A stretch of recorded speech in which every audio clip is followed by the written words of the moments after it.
सोचिए, आप एक स्क्रीन के सामने बैठे हैं, बटन दबाते हैं और कुछ ही घंटों में करोड़पति बन जाते हैं। यही था फॉरेक्स ट्रेडिंग का क्रेज, जिसने कि हजारों लोगों को रातों रात अमीर बना दिया। लेकिन इस तेज रफ्तार ग्लैमर के पीछे छुपा था एक ऐसा खेल जहां पर हर सेकंड में करोड़ों की चालें चल रही थी और जहां एक छोटी सी गलती सब कुछ तबाह कर सकती थी। ये सिर्फ ट्रेडिंग नहीं थी, ये एक हाई स्टेक जुए का मैदान था। साल 1987 में न्यूयॉर्क के ट्रेडिंग फ्लोर पर सिर्फ 28 साल के एंड्रयू क्रीगर ने इतिहास रच दिया। उसकी नजर न्यूजीलैंड डॉलर की कमजोरी पर थी और उसने इतना बड़ा शॉर्ट पोजीशन लिया जो कि देश की कुल करेंसी सप्लाई से भी ज्यादा था। बाजार में तहलका मच गया और कुछ घंटों में ही क्रीगर ने अपनी कंपनी के लिए $300 मिलियन कमा लिए। ये सिर्फ एक ट्रेड नहीं बल्कि उस सिस्टम के खिलाफ एक बयान था जो कि खुद को अजय मानता था। ये जीत पतले धागे पर टिकी थी क्योंकि एक भी गलती उसे विनाश की ओर ले जा सकती थी। लेकिन क्रीगर ने बाजी मारी और अपनी जगह ट्रेडिंग के इतिहास में हमेशा के लिए बना ली। वहीं दूसरी तरफ 70 के दशक में एक और शख्स बिल लिप्शुट्ज, जिसने की कॉलेज के दौरान अपने पास मौजूद महज $12,000 की इनहेरिटेंस को ट्रेडिंग में लगा दिया और कुछ ही सालों में $2.5 लाख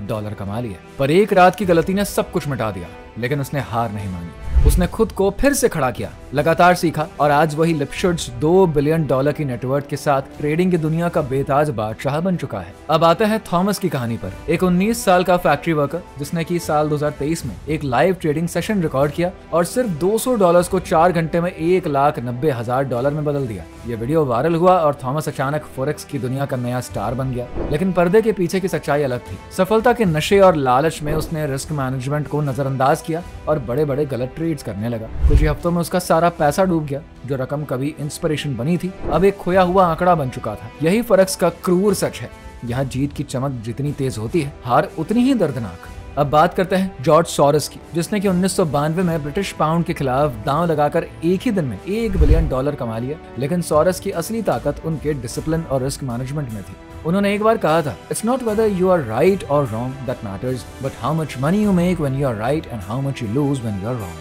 फॉरेक्स मार्केट में पैसा कमाना आसान नहीं है, क्योंकि जहां बड़े मौके होते हैं वहीं बड़ा रिस्क भी होता है। सेबी की रिपोर्ट साफ बताती है कि 90% ट्रेडर्स अपने पैसे गवा देते हैं। फॉरेक्स कोई गेम नहीं बल्कि एक साइंस और आर्ट है जो कि रिसर्च, डिसिप्लिन और सही स्ट्रैटेजी की मांग करता है। डिजिटल प्लेटफॉर्म्स जैसे कि ज़ीरोधा और अपस्टॉक्स ने इसे सबके लिए खोल तो दिया है, लेकिन यही आसान दिखने वाली पहुंच सबसे खतरनाक भी हो सकती है। साल 2022 से 2024 के बीच 1.8 लाख करोड़ का नुकसान और सिर्फ 1% का प्रॉफिट इस बात का सबूत है कि बिना तैयारी यहाँ पर उतरना खुद को धोखा ही देना है। इन सभी कहानियों से एक बात तो साफ है, सक्सेस उन लोगों को मिलती है जो सीखते हैं, गहराई से सोचते हैं और कभी घमंड नहीं करते। एंड्रयू क्रीगर, बिल लिप्शुट्ज, सोरोस, इन सभी ने गलतियां करी लेकिन फिर सीखा और वापस भी लौटे। अगर आप इस वीडियो से कुछ नया सीख पाए हैं तो वीडियो को लाइक करिए, कमेंट करके अपनी राय दे। ऐसी ही और भी कहानियां जल्द आ रही हैं। तब तक मार्केट को समझते रहिए, सीखते रहिए और सोचते रहिए कि क्या अगला एंड्रयू क्रीगर आप हो सकते हैं।